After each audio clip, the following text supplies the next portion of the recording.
Сыктывкарский гуманитарно-педагогический колледж имени Ивана Куратова в следующем году отметит 100 лет. Ровесник республики, старейшее учебное заведение региона. Сегодня с его работой ознакомился Владимир Уйба, осмотрел образовательные площадки и между делом сдал нормы ГТО. Все подробности в сюжете Алексея Корчмы. Учителя начальных классов, воспитатели детских садов, преподаватели физкультуры, помимо традиционных специальностей, в колледже обучают и таким востребованным нынче направлениям, как и графический дизайн, туризм, гостиничное дело и другие.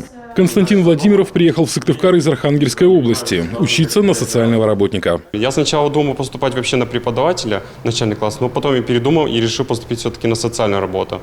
Она такая очень интересная. У меня бабушка работает преподавателем, и я решил такой, думаю, почему бы не побыть специалистом по социальной работе.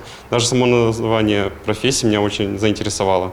В 17-м на базе колледжа открыли ресурсный центр образовательной робототехники и развития молодежного технического творчества. Здесь будущих педагогов обучают умным технологиям. Вот, например, 3D-принтер. Из экологически чистого сырья он может напечатать едва ли не все, что угодно. А это роботы, управлять которыми через смартфон смогут даже дети. Принцип работы прост.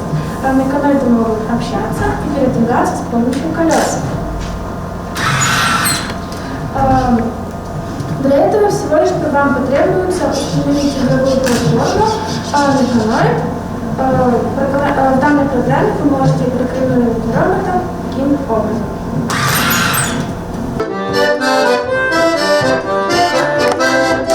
В гуманитарно-педагогическом колледже есть национально-культурный центр, где будущим учителям начальных классов рассказывают о традициях и культуре родного края. Прямо в классе смастерили деревенскую избу и теперь устраивают посиделки, литературные вечера и встречи с известными людьми.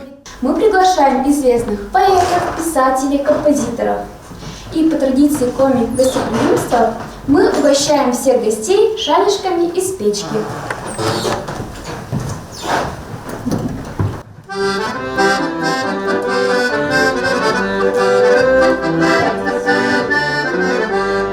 В спортивном зале колледжа Владимиру Уйба рассказывают о программе подготовки будущих физруков. Ребята демонстрируют, на что они способны. Завершается ознакомительный визит встречей с преподавателями и студентами. Я хочу пожелать вам идти всегда немного со временем. Потому что идти много со временем – это отставать. Идти на шаг впереди, а если сможете, на 2. И в этом точно будет успех. Любите свое ремесло, любите свою профессию, любите детей и опережайте время на полшага. Всего вам самого доброго. И напоследок приятная миссия. Владимир Уйба запускает таймер обратного отсчета времени. До 100-летнего юбилея Сыктывкарского гуманитарно-педагогического колледжа остается 352 дня.